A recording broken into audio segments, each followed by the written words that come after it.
विनायक जी की कहानी। एक गांव में एक जाट और उसकी पत्नी रहते थे। जाट बहुत भोले स्वभाव का था।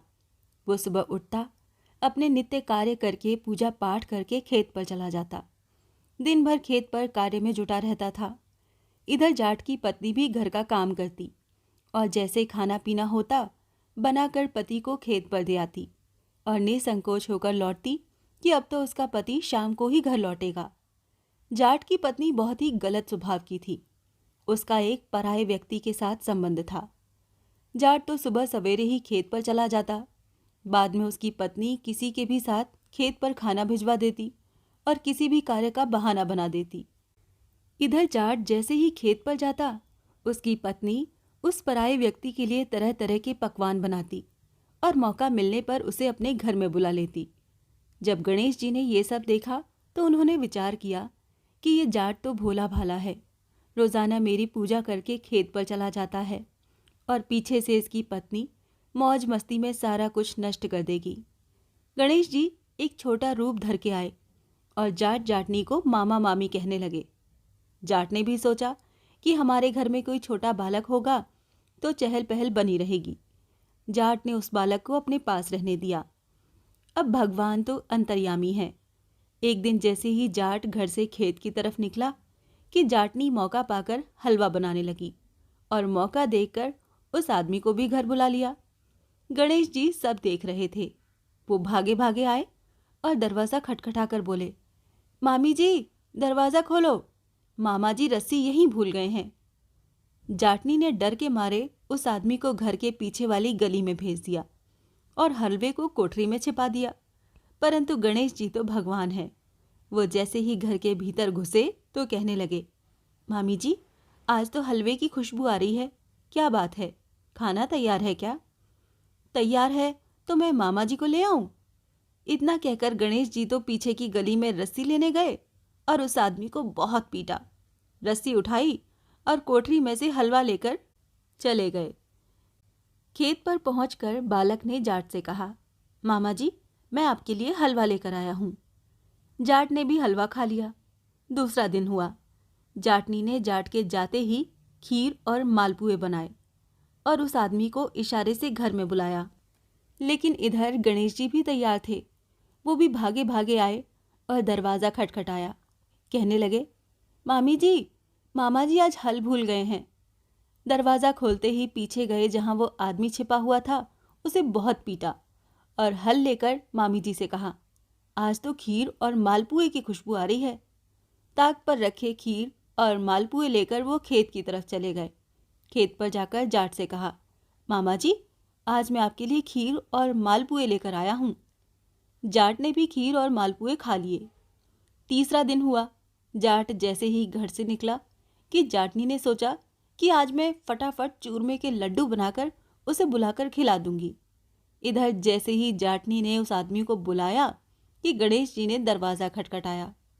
मामी जी आज मामा जी मिट्टी खोदने की कुदाली यहीं भूल गए हैं। जाटनी सोचने लगी, कैसा भांजा लाकर बिठा दिया है, मैं तो इससे परेशान हो गई। इतना सब देखकर उस दूसरे आदमी ने भी जाटनी से कहा, आज से मैं तेरे घर पर नहीं आऊँगा। इस पर जाटनी बोली कि आज मैं तुम्हें सीधा कोठरी में ही बिठा देती हूँ, तुम वहीं पर बैठकर लड्डू खा लेना, जिससे कि ये तुम्हें ढूंढ नहीं पाएगा। गणेश जी दरवाजे को जोर जोर से खटखटाने लगे। जैसे ही जाटनी ने दरवाज़ा खोला, गणेश जी कोठरी की तरफ गए, कोठरी को खोला और उस आदमी को खूब पीटा और लड्डू लेकर वहाँ से सीधे खेत पर जाट के पास गए और जाट को कहा, मामा जी आज आपके लिए चूरमे के लड्डू आए हैं। जाट मन ही मन सोचने लगा कि पहले तो जाटनी को ढंग से खाना बनाने का समय भी नहीं मिलता था और जब से ये भांजा आया है तब से तो रोज़ पकवान बन रहे हैं। तब गणेश जी ने मामा जी को सारी बात बताई और कहा कि मामा जी हमें चोर को पकड़ना होगा, नहीं तो आपका घर बर्बाद कर देगा। फिर गणेश जी ने जाट को एक उपाय बताया। पूरे गांव में ढिंडोरा पीटा गया कि कोई भी अपने घर पर खाना नहीं बनाएगा और सभी जाट के यहाँ जीमने के लिए आएंगे। पर गणेश जी ने उस दूसरे आदमी को न्योता नहीं भेजा। इधर जाटनी मन ही मन दुखी होकर सोचने लगी कि उस आदमी को कैसे बुलाया जाए। फिर भी उसने जैसे तैसे करके उसे बुलवाया और कहा कि इतने आदमियों में किसी को पता नहीं चलेगा। पूरा गांव जीमने के लिए आया। गणेश जी ने जाट को दरवाजे के पास बैठा दिया और कहा, आप यहाँ पर बैठे बैठे सब कुछ देखते रहना। अब गणेश जी खाना परोसते हुए उस आदमी के पास गए, परंतु लड्डू रखा नहीं, और उससे पूछा कि पीछे की गली में हलवा खाने तू ही आया था। वो अगर मना करता तो गणेश जी उसे खाना परोसते ही नहीं। फिर गणेश जी दोबारा आए और उससे पूछा कि दरवाजे के पीछे खीर मालपुआ खाने तुम ही आए थे। उसने फिर मना कर दिया। गणेश जी बिना कुछ परोसे वहां से फिर चले गए। फिर गणेश जी तीसरी बार आए और पूछा कि कोठरी में चूरमा खाने तू ही आया था। फिर भी वो कुछ नहीं बोला, तो गणेश जी ने उसे कुछ भी नहीं परोसा और फिर चले गए। गणेश जी ने मामा जी से कहा, मैं इनकी इतनी मनुहार कर रहा हूं, लेकिन ये तो कुछ लेते ही नहीं। ये सब देखकर जाटनी मन ही मन दुखी होने लगी। उसने सोचा कि मैं उसे कुछ लड्डू पोटली में बांध कर दे देती हूँ।